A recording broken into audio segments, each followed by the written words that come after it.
Okay, going for a take. Take two. Action. Part two. I guess what I'd want to know, or the audience would want to know for a start, is what is a fight director? It's well, interesting question. A fight director is someone who goes on set, or I work in theatre a lot as well, and you will go and keep people safe basically whilst portraying violent acts, because you'll get, we've all read scripts. We've all been actors, and we all are actors, or you've read a script and the brackets open up and it says they fight, 2 words. They fight, close brackets. Okay. And then somebody goes in and sets that up and keeps people safe, makes it logically kind of real-ish but dramatically interesting. So I think a fight director is somebody who stands astride all of those things, and perhaps even many other things in some ways. So when you get like they fight in brackets, do you approach it? What's like your first ideas about it? Is it more? Do you approach it more technically and then add story and characters on, or is it story characters first and then into the technical aspects of them? Well, it depends what I'm working on. If I'm working in theatre, you're working with actors generally, and quite often when I work in TV and film, I know I'm working with actors. So that's actors basically doing their own stunts. If you get to work with stunt performers, they're a little bit different. They're a little bit more sort of wound up and ready to go. Can take, a bit of rough and tumble or whatever, more than actors are prepared to or want to in some respect. But they know the territory of what they can get away with and what they can't, sort of thing. So they can sort of, whereas actors need to sort of learn that from the ground up almost. It's like some people, I work with people who have never trained. Some people have done a bit of training. Others have done lots of training, and it's always a relief to work with actors who've actually done some fight training.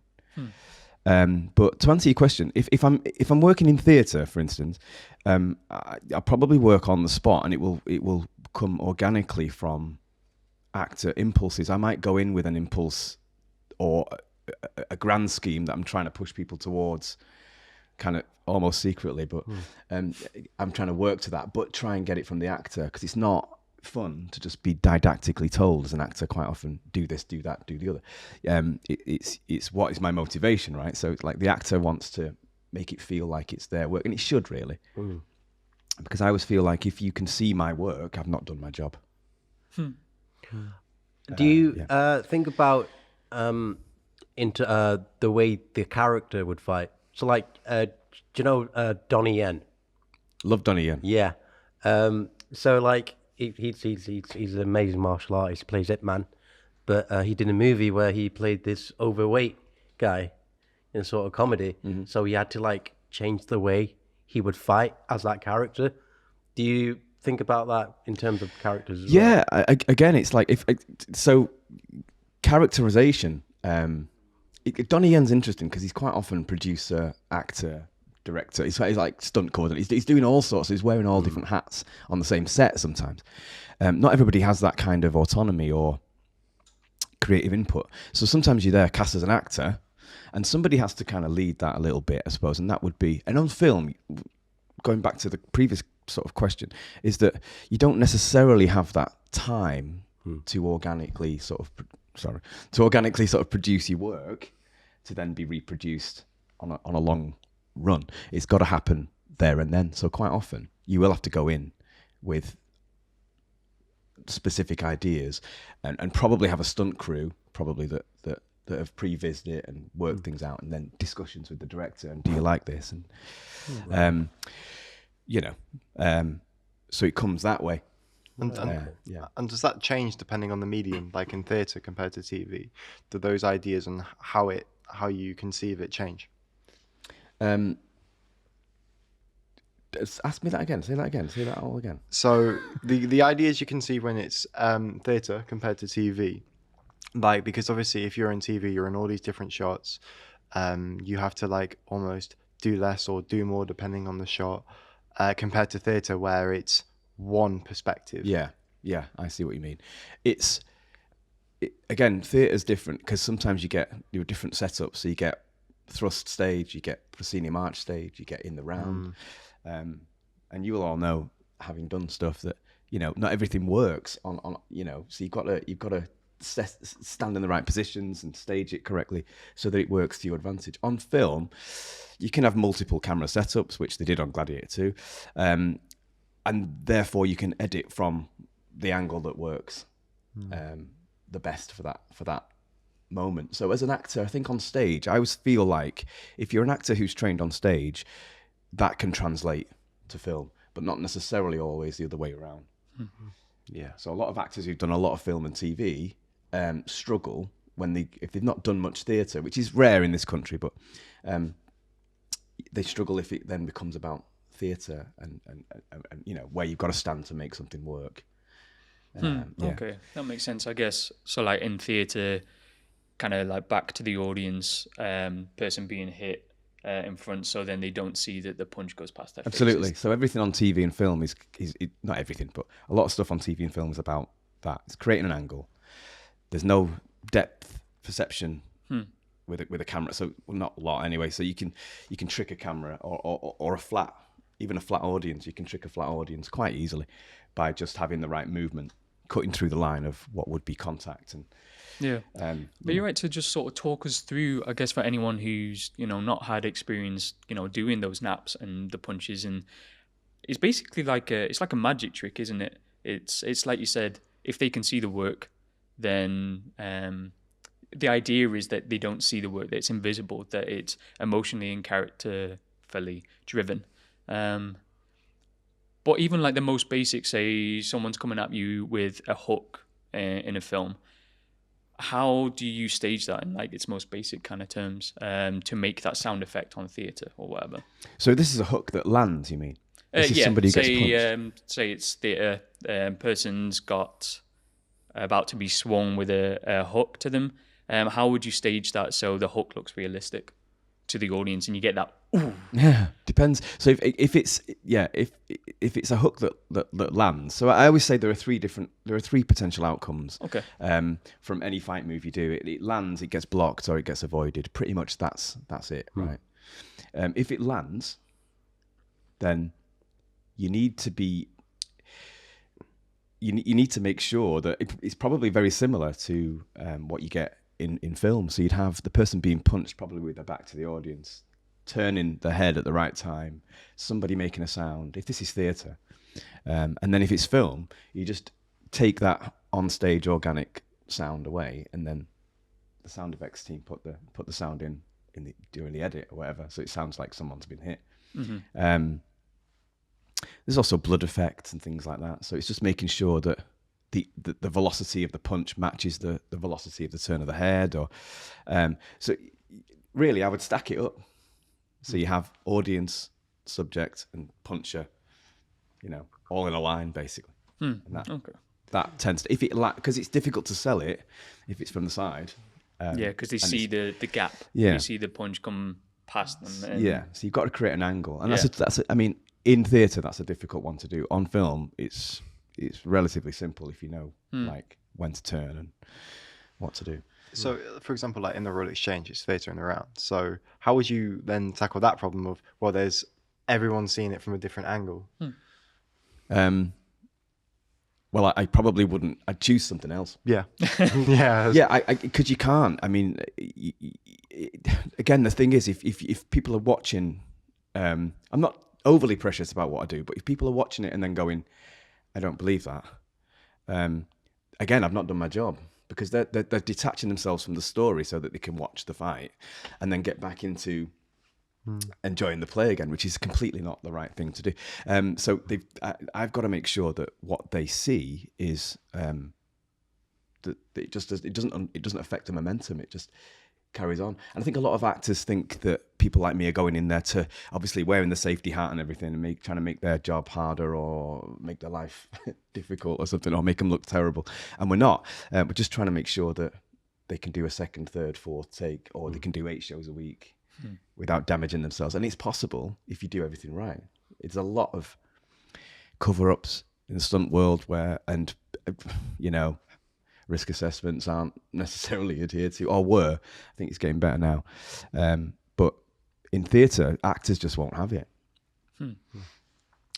And how did you get into the whole process? I mean, obviously, how long have you been a martial artist? We're not giving my age away. Probably about 40 years. Wow. Okay, fair. And did you start because you mainly do? Is it Wing Chun, or have you done other sort of branches of Kung Fu as well? So I started out doing what they call Chinese boxing, which is Kung Fu. Okay. And then I've done some judo, some Muay Thai.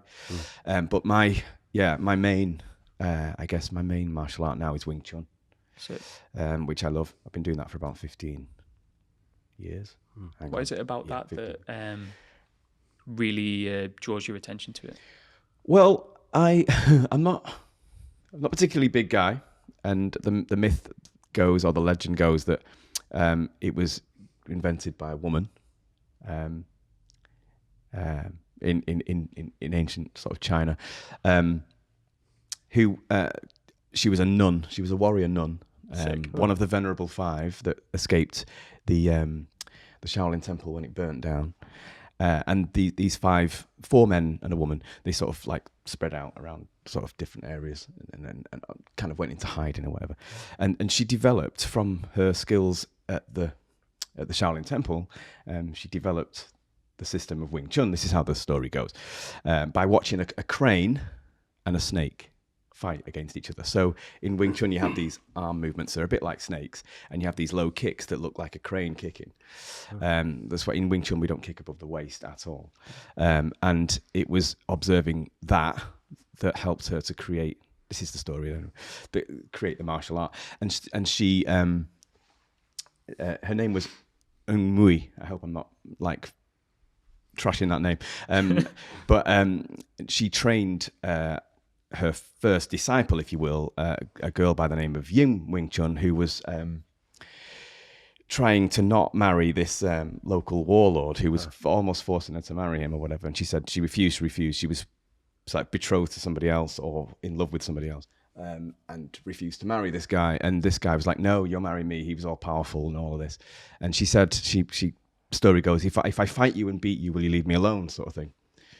And then she was trained up by this warrior nun to learn the martial art, and she won. And the story goes that that's how Wing Chun was developed. So I mean, like basically, to answer your question, I'm not a big guy, and I think it's a leveler for smaller people to sort of defend themselves if they have to. I'm not suggesting that it's a complete leveler, because a big guy beats a small guy pretty much every time, by the way. Don't believe what you watch in the movies. It does. I mean, yeah, but in terms of like hitting hard and getting out of there, it can work. And the longer a smaller person's in a fight for, the more chance that person's.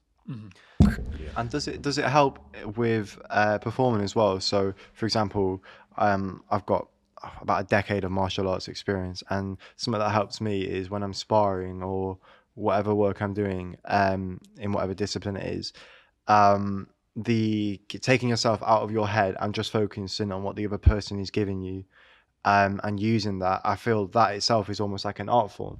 Do you take the work that you've done in martial arts and apply that to your work in performing? Absolutely. The thing is, Michael J. White talks about how what is dramatically interesting is not always what is logically realistic or whatever. It doesn't always translate as dramatically interesting. So there's a bit of a cut-off point. But yeah, usually what I do is fed by real experience. So in terms of martial arts, there's also historical European martial arts called HEMA, and they do sword play from sort of the systems way back from European masters and stuff. But there's a commonality between all of them, and you can tell they've been applied in real like situations, because they have, even if it's something that was created 1,000 years before, thousands of miles away in China, there are commonalities between sword systems that exist in the West, that principles that exist in Kung Fu. And it's because people have used them to defend themselves, and you can tell if something's been tested, like because it works, or it can be made to work if you do it right. Yeah.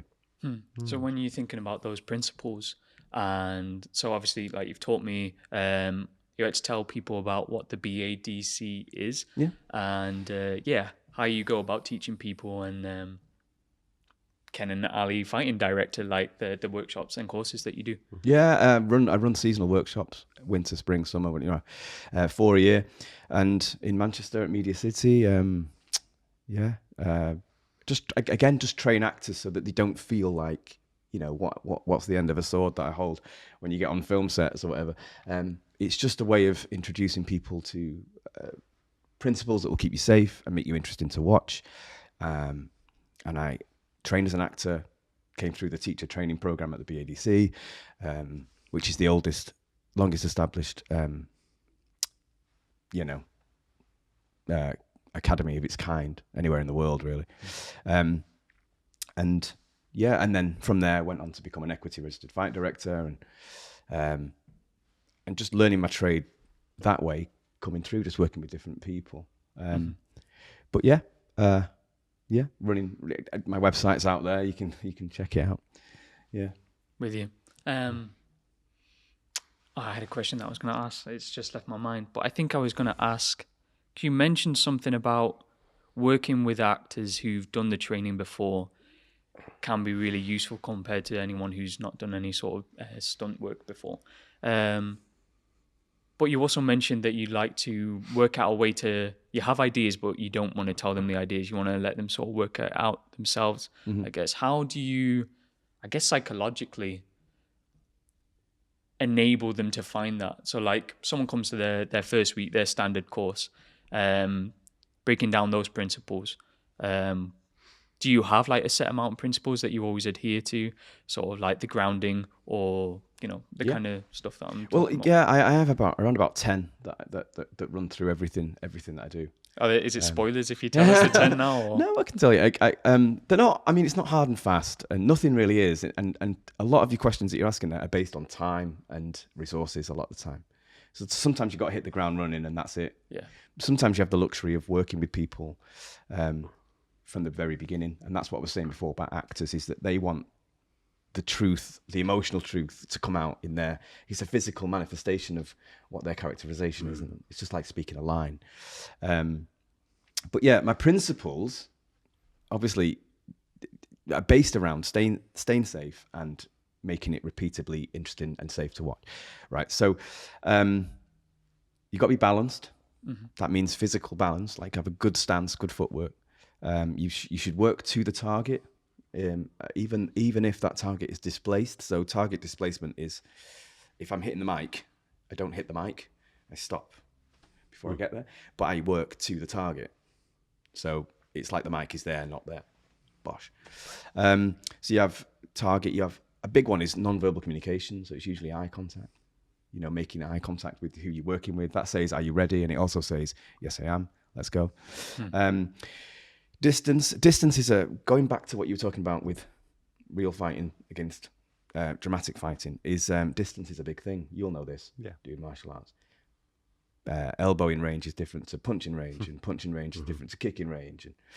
And or if you've got a sword, that's different again, right? So it's just like you've got to know your ranges. So distance is a big thing. You've got to have the intent behind the move, which is where the actor comes in. And they're the ones who are doing it, and quite often repeatedly. So it's got to be, it's got to mean something to them, which is a big thing for me. So the intent behind the move, energy. You can't sort of like you've got to have the right kind of energy. Some characters are lower energy than others, but you can't sell a fight if it's not got the right. I'm going to try and kill you, or I need to. Yeah, exactly. It's got to have some heat to it, because people don't try to kill each other without sort of what they feel is a good cause. Picking up a huge. Exactly. And then reactions. So usually that comes down to staging, timing, the appropriate and immediacy of that reaction that comes, that follows on from what you've just done. There are other things like what we call victim control, which reverses what happens in real life. So if I'm strangling you, I don't really strangle you, sort of thing. You sort of strangle yourself. Okay, so like you have your hands here, but I'm the one who's pushing. Exactly. So I can control. If anything, I'd be pulling out, you'd be pushing in. And you just tense your face like this. yeah, pretty much. You know, it's actually little socks off time. That's Oscar winning that. So that's you on the toilet. Yeah, that too as well. Yeah. So yeah, I mean, there are about 10 of them, and they run all the way through everything I do. And touch wood, I've never had any sort of major accidents, never had anybody lost an eye or anything like that, because I'm always looking around corners. I know because I've been an actor, and I want to make sure that people can do what I'm asking them to do. Mm-hmm. Have you got a certain system which you prefer using? A certain weapon? Wow. That's a great question. I really like small sword. And small swords were, it's a French court sword. It's, they're quite thin, the blade. And if you've seen the film Rob Roy, Liam Neeson fights with Tim Roth at the end. Tim Roth's got a small sword against, I guess it's a claymore, isn't it? Or a Scottish, yeah. And that's my favourite. It's very quick, it's very light. Again, I'm not a big guy, so it kind of feeds into what my way of moving. Yeah. What's your least favourite? Oh my word. Do you know what? I know we just watched Gladiator II. I'm not, and this is just a personal thing, I'm not a massive fan of Sword and Shield. I find it a little bit boring. Yeah. But, you know, maybe I just need to do a bit more. I mean, I enjoyed the course that you did with me for Sword and Shield. Yeah. You've got to, I mean, for me, I've got to try and make it as interesting as possible. And it's, again, it's that marrying up logic with drama, making it sufficiently interesting, but enough that it can be believable. And you sort of, I don't know, I sort of run out of, and you've got to make it, because you need minimum 20 moves. I mean, it doesn't sound like a lot, but it is. Really, if you think a lot of weapons are used in a very simplistic, quick way. I mean, people didn't want to do 20-move fights back in the day. Doing flips and Yeah. somersaults. Yeah, exactly. It's like they just wanted to hit you once and then get back to drinking the beer. You know, it's like, end the fight as quickly as they could. It's like George Silver, a 16th century English swordmaster, a very celebrated swordmaster. If you've done any of his stuff, he just basically. It's not even a parry, really. Like, he displaces his body and then, like, knocks your blade out the way and hits you. That's his move. And he either cuts your arm off or finishes, like, chops you down the head or causes some kind of internal problem for you. And that's it. Game over. They were not there to try and do 20 moves. It's kind of like, let's just get in and out. Finished. Okay. And that's what I mean. It's kind of like by the time you get to 20 moves, it's like, okay, what are we doing now? And I want to make it sufficiently different that it's not repeating the same phrase or, because it's not memorable then for you or for the audience. And also, like, it's like that comparison to, let's say, boxing. You don't want to go 8 rounds. You want to get them, you want to knock them out within the first round because then it's easier for you. Yeah, because by the 8th round, you're like trying to throw something, but your body's like, I've got no energy for this. Yeah. Yeah, to be fair, I thought you were going to say katana. I mean, some of the weapon systems we've done, just so people know the kind of stuff that's on offer. There's katana, knife, longsword, knife, cloak and dagger, quarterstaff. That's my favorite. Is it? Yeah. And I really want to do that one. Sick thing about Kenan is that you bring a lot of your martial art expertise into the choreography. So every different fight director has their own kind of spin on it. Whether they get like up close and personal or it's more 18th century and it's more elegant and precise, whereas you've got a lot of really nice martial art kind of. I want to do quarter stuff with you. That'd be cool. Again, I draw on Eastern traditions because I've done kung fu, but I also there's a more Western style. There are different styles of that as well. There's like long form and short form, which is your grip position. So you've got your hands are closer together in short form. Hands are more in the middle and the center of the weapon in short form. Your hands are closer together in long form potentially, but they're only holding, like if you think of the weapon in thirds, they're only really holding 1/3 of the weapon. Yeah. Whereas you split it into 3 with your hand position. Yeah. And just again, because of time, it goes so quick. To wrap up, if you have advice for anyone, actor or stunt performer, fight director, anyone that wants to, or even just anyone who is interested and wants to gain some expertise in it, what would be your advice for them? Come and train with me. Buy my course. get some training. Go out there, do a bit. It's just like any skill that people, you get actor musicians and, people do magic tricks or whatever. Just like go and do some stuff. Cool. Yeah. Go and do some stuff. Go and do some stuff. Sick. And I think that's a good place to wrap up. Yeah. It's been a Go pleasure. check out his website. We'll leave some links. Yeah. All right. Definitely. All right. Thank you. It's been a pleasure, man. That is Cheers. a wrap. Stunning.